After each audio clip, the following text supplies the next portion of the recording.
difference is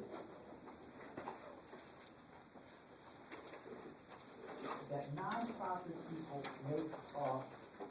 make money also. They're there to make money. Okay?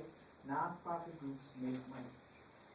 The difference is that they're saying that they want to take their money, not for personal reasons, but to spread the wealth along in certain areas and to do certain things with the money other than make money. So that we might have an organization, say like PBS. It might be nonprofit. Okay? So you donate to PBS.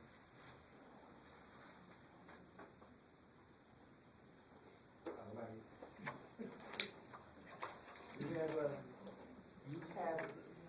they get money, and what they do is use it to put programs on the airwaves for people, but not for purposes of saying, I want to be a better station than that station, and I want to get sponsors, and et cetera, et cetera. You notice that they don't advertise on PBS.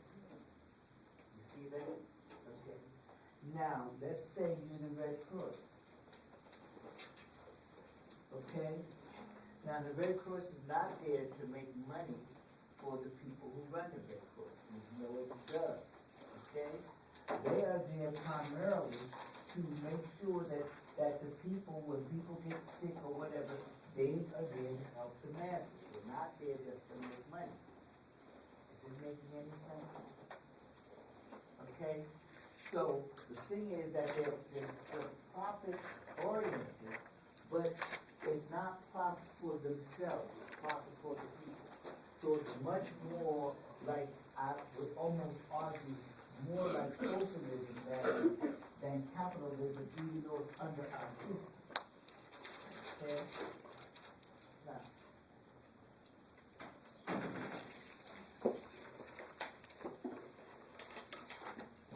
Now, what happens is that what we have just talked about is the theoretical, some of the theory behind capitalism, okay? And remember what we say in reality is ideal and reality do not always mix, okay? So, in reality, what has capitalism done, okay? One, capitalism has proven very successful in unleashing productivity and innovation. Okay? Now, what we're saying is that if you look at our system, and one of the things, remember Marx said that, look, we've got these people who run everything. Okay? We have a power elite theory, we have military industrial complex theory, we have pluralism theory, we have all these theories. And Marx argued that, look, with what was going to happen with the capitalistic people, that they're going after profit, and as a consequence, they're leaving a group of people down here doing nothing. Okay? And at one point, this group of people are going to rise up against this group. Okay?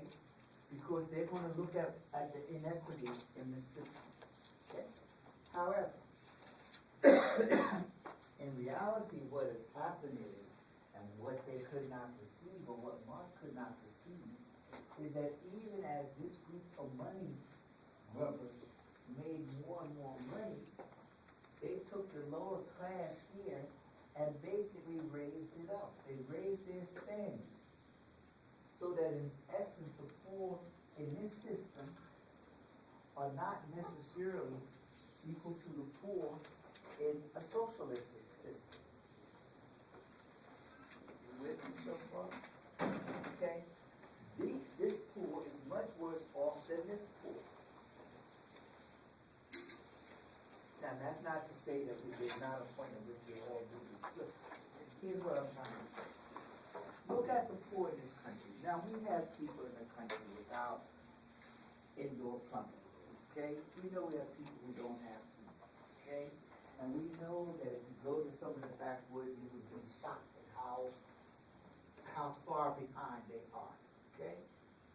But when we look at our poor and our so-called safety net, poor in this country get more money than the poor in some other countries make in a year. They get that much money in a month. Understand that there are countries where people only get maybe $300 a year for their family to live on. Okay? They live in grass huts. They live in wooden shacks. You look at places where they have a typhoon or something, and look at the news, and you look at I think there are pictures of people in this book. Remember the picture of the lady sitting outside her house with a satellite dish or with a dish of TV on it? That's the way people live. Okay? And our poor, even though we say we're poor, and the disparity between the different poor is like night and day, our poor as a group are better clothed, in better health, live longer than the poor in many, many countries. Okay? Now, and that was the thing that stopped a lot of the argument that Marx is making, because the standard of living for the country rose dramatically. I'm not saying it rose because of capitalism, it probably rose because the poor in their own way revolted. Okay? It probably rose because people decided that they were tired of people paying them peanuts and they unionized. Okay? You understand that part of the problem with Walmart is that there's no union. Okay? You understand? Part of the problem with places like McDonald's is that there's no union. Thank you. And that the union basically made a middle class in this country. Okay? And what we don't understand is that the people with the money did not want unions. They were in strike breakers. They came in and people have been killed trying to form unions. Okay? We've had people come in and the bosses would do things like fire all the people who's going to be in the union, and they're bringing people who they call strike breakers. And these strike breakers would beat up the people who were joining the union. And if that didn't work, then they pull in the state militia to come in and quell this. And if that didn't work, then they bring in the federal government to come in and destroy the union. This is what happens in our history books. Okay, this is historical facts. Okay, so unions were a problem. And then we had to get presidents that came in that supported, yes, we can have a union. And then once the union comes in, then all of a sudden, wages start changing. Okay? They stop hiring children to do work. And as a consequence, getting a decent wage means that the standard of living went up. So one of the things union does is that they take the income and they divide it. It's like taking money from the rich and giving it to those who are not rich. Okay? Now, so, in a sense, that's the kind of thing that has happened. Now, what the people who own the business argue, what they argue is that, look, under our theory, we need a free market.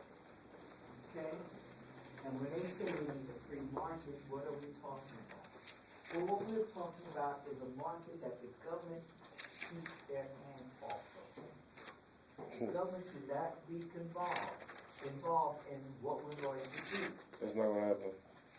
I'm sorry. You think that's going to happen? Do I think that's what happened? Is it going to happen? Free market. Is it going to happen? Yes. Happen very often. Yeah? And the government can't get it at all. Now, I'm not saying that. Stay with it. Okay? They have a term in the book that LAIs or something. Laissez-faire. Okay? It's a term you should understand. Okay? It sort of means keep your hands off. You should know that. Probably the best question. Keep your hands off. Okay? That's something you should know. When you they really mean is that, notice that when we talk about company A, B, and C, okay? Now, there's a big difference if this company here,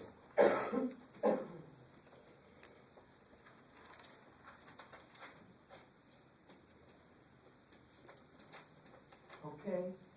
Now let's say that C is putting out a very good product, okay?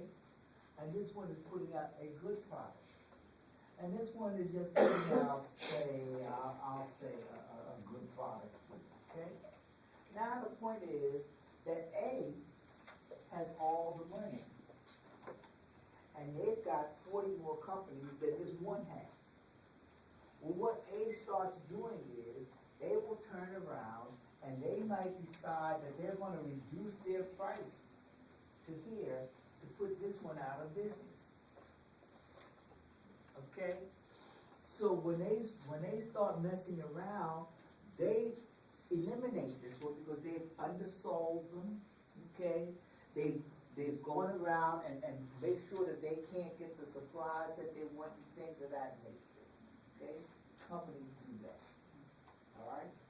So as a consequence, what happens is that in a sense, they might even form what they call, they form a monopoly. This company will do and undersell people.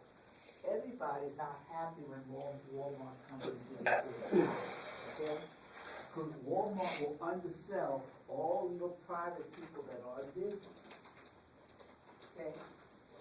So why go to your neighbor who's been there for 20 years to buy a jacket when I can go to Walmart and get the same jacket much cheaper? So as a consequence, all these little businesses go out of business. All right? That's what happens. Now, the same thing happens in big business. So that if you have a railroad or something of that nature, you can't compete. And so the only way people can compete is if the government comes in and they start putting in regulations. Okay? It says that you can't do certain things. You can't form a monopoly. You can't do A, B, and C things. Okay? Now, so, what happens is that unfettered competition that this company may have, like by building a railroad, okay, means that all the other people go out of business. I'm a soup company, okay? And what happens is I run Campbell Soup, and I buy all the goods from all of these markets and farmers around here so that Progressive Soup can't come in and compete against me. That's what people do, okay? And what regulation does, it makes sure that that doesn't happen. Now, see if I can take it one step further.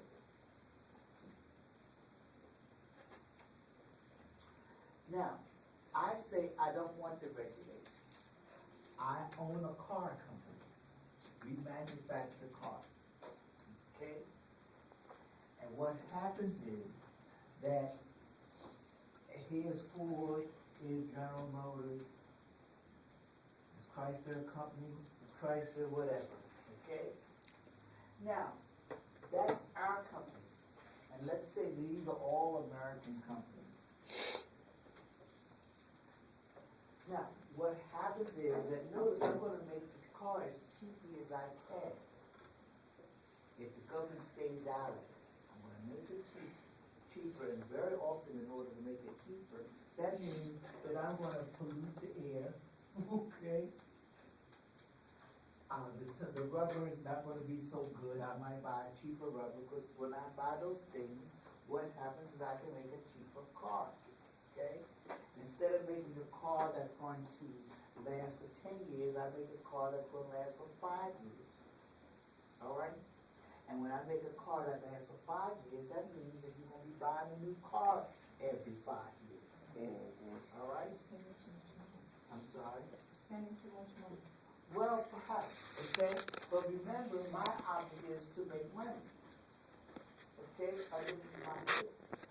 So now what happens is that the government decides that, look, we can't let you keep doing this, okay? We can't let you keep polluting the air. And so now the government starts putting in regulations. Now, I will argue that when you put those regulations in for me to cut down on exhaust fumes and things of that nature, that takes the price of my car and moves it up, because now all of a sudden I have to pay you have to pay more money for that. Okay? So technically, I don't want the regulation. You get me? I don't want the regulation. Now, here we come, and we have Japan. And what do? Make cars that last. A Honda and 3 or 4 other cars, and they don't have those regulations. So their cars are now cheaper than my car is. So they send their cars over here, and which car you want to buy? They, You buy the cheaper car, right? So now I argue to the government, you see what these regulations are doing? They're driving my sales down. So then I get my lobbyists and everybody involved in it. And the next thing you know is we start getting rid of these regulations, because I'm arguing that the regulations are holding me back. Okay? Now, in this case, it may be true. Okay? It may be that the steel I buy over here, by the time we have our unions and our taxes and all these other things, when I buy steel from U.S. Steel or Bethlehem Steel or whatever, I could have got it cheaper over here in China as a company. Yes, sir. Don't they have tariffs in place to deal with competing countries? Products that come I feel you have that term, but understand 2 things.